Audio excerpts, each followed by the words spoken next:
मजाक में लेना। मैं तो सोचता हूँ बीजेपी से मजाक में ले रही है। यहाँ कोई ऐसी समस्या नहीं हो रही है। समस्या का समाधान स्वयं अपने आईने में देखना चाहिए। बिजली गुल राजनीतिक फूल, बिल्कुल ऐसा ही हो रहा है। देश में जैसे जैसे गर्मी बढ़ रही है, बिजली संकट गहरा रहा है। लेकिन इस बिजली संकट के बीच में जो राजनीति चल रही है वो कई सवाल खड़ी कर रही है। ये कहा जा रहा है कि दरअसल कोयला संकट उत्पन्न हुआ है और केंद्र सरकार की गलत नीतियों के चलते देश के 16 राज्यों को बिजली संकट से जूझना पड़ रहा है। उधर केंद्र सरकार का ये कहना है कि दरअसल राज्यों ने समय रहते स्टॉक नहीं किया, देश में पर्याप्त कोयला संचयन है। इसके बावजूद भी जो राजनीति हो रही है उसमें आम जनता को आराम पहुंचाने के लिए इस भीषण गर्मी में जिस समेकित सामंजस्य की जरूरत है उसकी कमी देखी जा रही है। आज इसी पर हम करने वाले हैं खुलकर बहस। दो विशेष अतिथि हमारे साथ कुछ ही देर में जुड़ेंगे, लेकिन सबसे पहले आइए जरा जल्दी जल्दी देख लेते हैं क्यों हम कह रहे हैं बिजली गुल राजनीति फुल।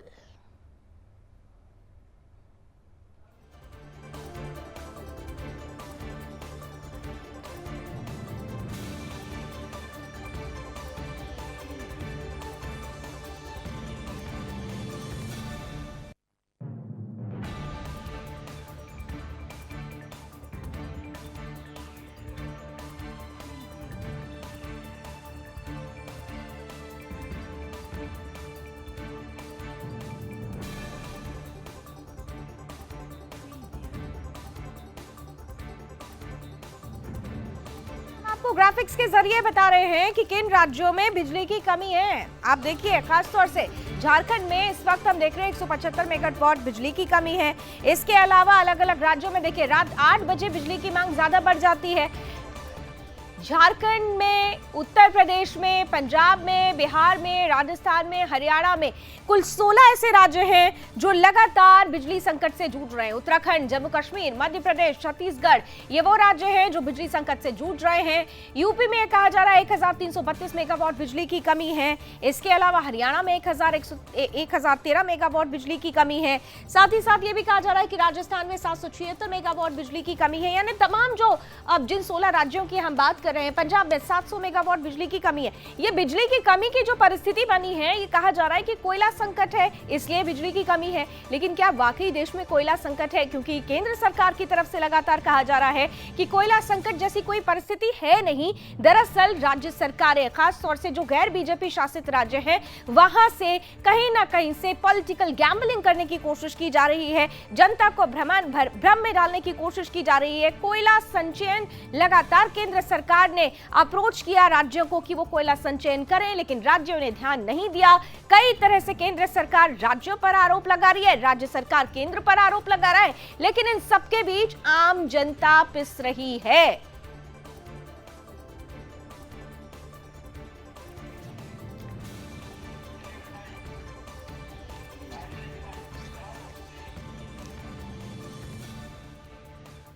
बिजली कोयले की कमी की वजह से हो रहा है। कोई पैनिक होने का जरूरत नहीं। मजाक में लेना। मैं तो सोचता हूँ बीजेपी से मजाक में ले रही है। यहाँ कोई ऐसी समस्या नहीं हो रही है। समस्या का समाधान स्वयं अपने आईने में देखना चाहिए व्यक्ति को। जहाँ पर समाजवादी पार्टी का वोटर रहता है वहाँ पर बड़े पैमाने पर बिजली काटी गई है। दिल्ली के अंदर अभी तक हम लोगों ने बिजली की स्थिति को कंट्रोल किया हुआ है, लेकिन ये पूरे देश की समस्या है। पूरे देश के अंदर इस वक्त बिजली कोयले की कमी की वजह से हो रहा है और मैं समझता हूँ कि सबको इस पे कोई राजनीति की बात नहीं है, सबको मिलकर इसके ऊपर काम करना। थर्मल पावर प्लांट में 21.55 मिलियन टन का स्टॉक अवेलेबल है। वो 9-9.5 दिन के लिए सफिशिएंट है और जो उपयोग होता है डेली, वो जो स्टॉक है थर्मल पावर प्लांट में जो उपयोग होता है उसका रिप्लेसमेंट, उसका फिर से हम भरते हैं by sending the day to day basis. हम कोल भेजते रहते हैं, वो हम बेचते रहते हैं। We will send it on day to day basis, इसलिए कोई पैनिक होने का जरूरत नहीं। आज पूरा प्रदेश झेल रहा है बिजली कोयला संकट। हमारा किसान पीड़ित है, हमारे व्यापारी पीड़ित है, हमारे छात्र पीड़ित है। ये इसकी जड़ है जो इन्होंने पिछले 2 साल में भ्रष्टाचार किया है कि कोई सौदा नहीं हो सकता कोयले का बिना पैसे दिए। ये आज चिंता का विषय है और ये आज कहना कि ये इसको मजाक में लेना, मैं तो सोचता हूँ बीजेपी से मजाक में ले रही है। लगता है विपक्ष की भूमिका खाली क्रिटिसाइज करने के लिए है। वो भूल गए वो दिन जब 2-2 घंटे बिजली दिया करते, 3 घंटे बिजली दिया करते, 24-24 घंटे के अंदर 12-12 घंटे, 15-15 घंटे का कट लगाया करते थे। आज कोई भी क्राइसिस नहीं है, और अगर प्रधानमंत्री ने बोला है कि भाई बिजली को बचाना है तो बचाने का काम करना चाहिए। सरकार तो, केंद्र सरकार तो पूरी मदद करने के लिए तैयार है। आपको अपनी स्टेट को अपने हिसाब से देखना होता है, और अनेकों अनेक स्टेटें चल भी रही हैं, यहाँ कोई ऐसी समस्या नहीं हो रही है। समस्या का समाधान स्वयं अपने आईने में देखना चाहिए व्यक्ति को। ये जो उन्होंने कहा है वो सच्चाई है। उत्तर प्रदेश में जिस तरीके से बिजली की कटौती है, और ख़ासकर उन इलाकों में जहाँ पर समाजवादी पार्टी का वोटर रहता है, वहाँ पर बड़े पैमाने पर बिजली काटी गई है और आज भी बिजली नहीं मिल रही है। तो बिजली पर क्या वाकई राजनीति हो रही है? क्या वाकई ही केंद्र और राज्य सरकारें दोनों जिस तरीके की प्रतिक्रिया दे रही हैं, उस प्रतिक्रिया में उस लूप होल को नहीं पकड़ा जा रहा है जिसकी वजह से देश में बिजली संकट गहराया हुआ है? आइए इन तमाम मुद्दों पर हम चर्चा करेंगे। आज समय की कुछ सीमाएं हैं, हमारे साथ आज विशेष अतिथियों के पैनल में कुछ कमी है, लेकिन इस वक्त हमारे साथ कांग्रेस से विशेष अतिथि जुड़ चुके हैं। हमारे साथ हर्षद जुड़ चुके हैं कांग्रेस का पक्ष रखने के लिए। हर्षद शर्मा, कांग्रेस प्रवक्ता, स्क्रीन पर लेकर आए। हर्षद, बहुत बहुत स्वागत है आपका हमारे साथ जुड़ने के लिए। और देखिए, यहां पर जब बिजली की बात होती है, एक वक्त हुआ करता था कि मूलभूत जरूरतों में रोटी कपड़ा मकान देखा जाता था, लेकिन अब तो बिजली भी जोड़ दी गई है। बिजली संकट गहराया और राजनीतिक बयानबाजियों का दौर शुरू हो गया, एक दूसरे पर आरोप प्रत्यारोप। परिस्थितियां सामने है, लेकिन इन सब के बीच मूलभूत सवाल यह है कि क्या वाकई कोयला का संकट है, कोल संकट है? केंद्रीय मंत्री तो कह रहे हैं कि कोई संकट नहीं है, आप तो सिर्फ भ्रमजाल फैला रहे हैं। Harshad, your comment. जी, सबसे पहले तो मैं आपको धन्यवाद देना चाहता हूँ, अपने महत्वपूर्ण मुद्दे पर आज चर्चा रखी। देखिए, प्रॉब्लम जो बिजली की है वो आप इस तरीके से समझिए कि समस्या क्या है। समस्या ये है कि हमारे पास रॉ मटेरियल की कमी है, हमारे देश के पास बिल्कुल ऐसा कुछ नहीं है। हमारे पास पर्याप्त रॉ मटेरियल, क्या हमारे पास उत्पादन की क्षमता नहीं है कि देश में जितनी डिमांड है बिजली की उतनी हम सप्लाई करने में सक्षम है? ऐसा नहीं है, हमारे पास क्षमता भी पूरी है। प्रॉब्लम यह है कि जो बिजली की डिमांड है उसके लिए जो कोयला सरकार को, केंद्र सरकार को, राज्यों को, ग्रिड को देना चाहिए, उत्पादन यूनिट को देना चाहिए, वो केंद्र सरकार उतना कोयला वहां पर नहीं पहुंचा रही है। मैं आपको आंकड़ा बता देता हूँ, 22 लाख टन कोयला चाहिए रहता है प्रतिदिन के सप्लाई के लिए, लेकिन फिलहाल 16 लाख टन की सप्लाई केंद्र सरकार कर रही है। और इसीलिए हम बार बार सवाल उठा रहे हैं। देखिए, आज से 15 दिन पहले भी कांग्रेस पार्टी ने प्रेस वार्ता करके ये बात कही थी कि बिजली का संकट आने वाला है। हमारी दूरदृष्टि है, हमें देश चलाने का एक्सपीरियंस है, हमने इस देश पर लगभग 50 साल शासन किया है। हम बता रहे हैं कि आने वाले समय में ये समस्या होगी, लेकिन इस सरकार की आदत है कि वो कोई सुझाव लेना नहीं चाहती है। वो हमेशा उनको जब कोई सुझाव दिया जाता है उसको वो क्रिटिसिज्म की तरह लेती है और उस पर राजनीति शुरू कर देती है। अगर उस टाइम, आज से 15 दिन पहले जब कांग्रेस पार्टी ने चेताया था, अगर उस टाइम इन्होंने ये बात मान ली होती तो आज देश पे ये संकट नहीं आया होता। हर्षद, मुझे एक चीज मुझे बताएं। बिल्कुल, अभी भारतीय जनता पार्टी के भी प्रवक्ता जुड़ेंगे, आप उनसे बहुत सारे सवाल करिएगा, क्योंकि आज मैं आपसे भी सवाल पूछूंगी, भारतीय जनता पार्टी के प्रवक्ता जुड़ेंगे, मैं उनसे भी सवाल करूंगी। मुद्दा आम आदमी का है। आप कह रहे हैं कि 15 दिन पहले आपने आगाह किया था केंद्र सरकार को, लेकिन यह भी आपको याद होगा 21 अप्रैल 2021 को भारत सरकार की तरफ से सभी राज्य सरकारों को एक पत्र लिखा गया था और यह कहा गया था कि कोयले का स्टॉक आप लोग कर लें। अभी देश में 100 टन कोयला है, 100 लाख टन कोयला है, आप ले लें, आप स्टॉक कर लें। वो कह रहे हैं कि हम जब 21 अप्रैल 2021 को ही केंद्र सरकार ने राज्य सरकारों को यह पत्र लिखा, तो फिर क्यों नहीं उस समय ध्यान दिया गया? केंद्र सरकार की तरफ से तो ये बार बार कहा जा रहा है कि हम तो पहले से जानते थे, हमने तो पहले ही आगाह किया था। आप 15 दिन की बात कर रहे हैं। हर्षद, देखिए, केंद्र सरकार ने पत्र लिख दिया, अपनी जिम्मेदारी पूरी कर दी। आप ये कहना चाहती हैं केंद्र सरकार की जिम्मेदारी पत्र लिखना नहीं है, उनकी जिम्मेदारी जो यूनिट है जहां पर उत्पादन होता है वहां पर बिजली पहुंचाना, माफ कीजिएगा, वहां पर कोयला पहुंचाना तो उनकी कोयला जिम्मेदारी स्टॉक है। करने के लिए तो आप लोगों को ऑफर दिया जा रहा था ना, स्टेट गवर्नमेंट को ऑफर दिया जा रहा था ना कि कोयला स्टॉक करिए, उनकी बिल्कुल। जिम्मेदारी है हाँ। कोयला पहुंचाने की, लेकिन स्टॉक को रिजर्व रखने की जिम्मेदारी तो फिर स्टेट गवर्नमेंट्स की है ना। लेकिन जब तक ये लोग भेजेंगे नहीं कोयला, तब तक हम रिसीव कैसे करेंगे? प्रहलाद हमने जोशी जी तो कह रहे हैं कि हमने ऑफर दिया, हम लगातार भेज रहे थे। भाजपा शासित हरियाणा सरकार ने पत्र लिखकर कहा कि हमें इतनी इतनी बिजली अगले 15-20 दिन में चाहिए, लेकिन सप्लाई केंद्र सरकार ने नहीं दी।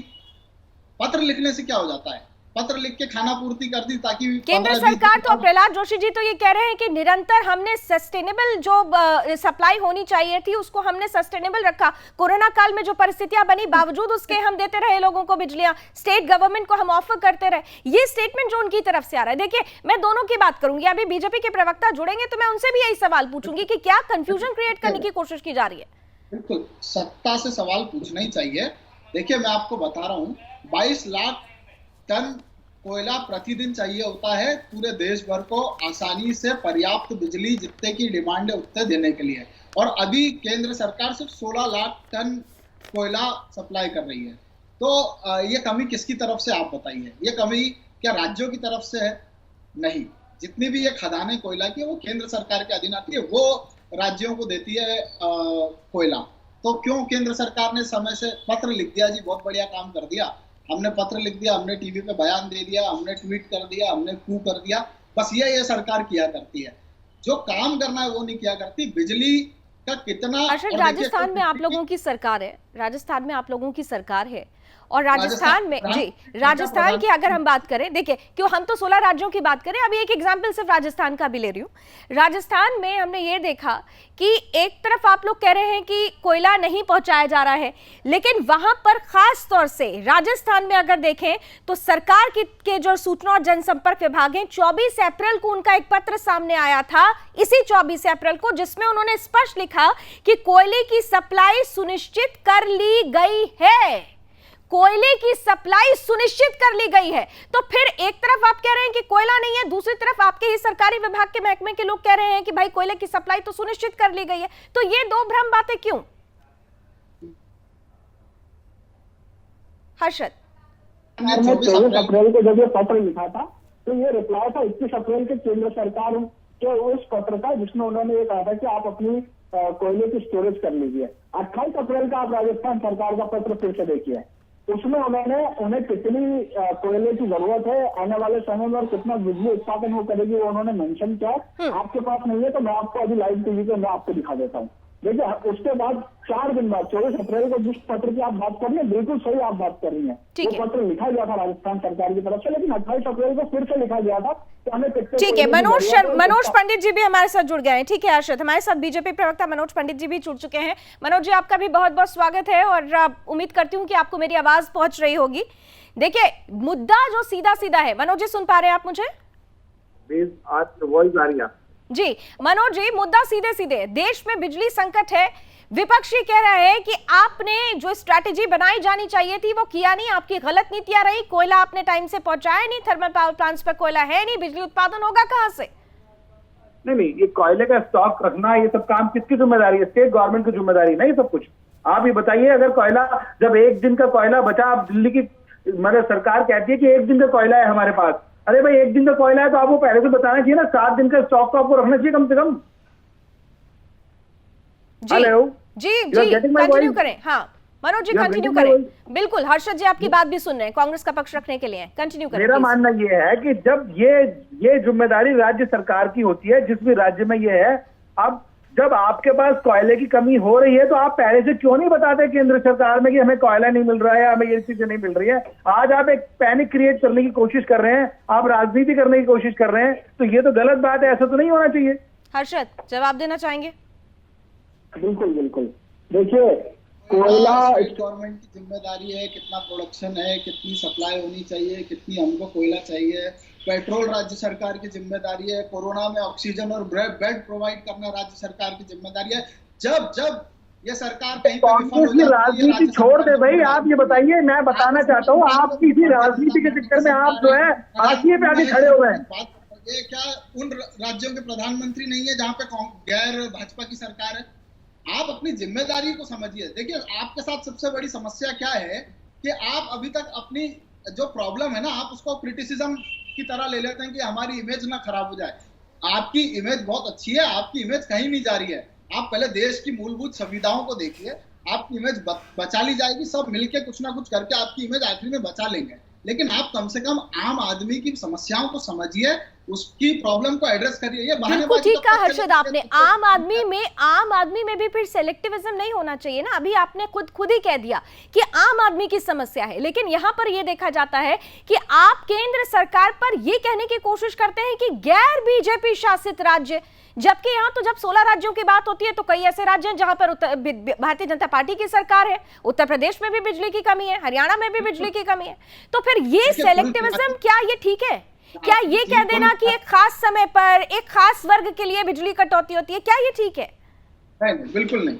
मैं इस बात से सहमत नहीं, और जो इस बात को कहता है, चाहे वो कोई भी पार्टी कहती हो, मैं उस पार्टी की इस बात से बिल्कुल सहमत नहीं, और मैं इसकी निंदा करता हूँ कि किसी एक वर्ग को परेशान करने के लिए ऐसा नहीं हो सकता। क्योंकि जब बिजली का कनेक्शन दिया जाता है तो वो एक घर में दिया जाता है, और किसी की जाति, धर्म, रंग, जेंडर देखकर नहीं दिया जाता है। देखिए, मैं ये कहना चाहता हूँ कि जब बात सिर्फ एक आदमी पर आकर खत्म हो जाती है लावनी जी, कि प्रधानमंत्री की इमेज खराब नहीं होनी चाहिए, चाहे राज्य के सीएम, चाहे वो बीजेपी के हों या वो कांग्रेस के हों, चाहे वो तीसरे मोर्चे के हों, क्षेत्रीय पार्टियों के हों, उनकी छवि खराब हो जाए, उनकी जिम्मेदारी तय हो जाए, लेकिन प्रधानमंत्री से कोई सवाल ना पूछ ले।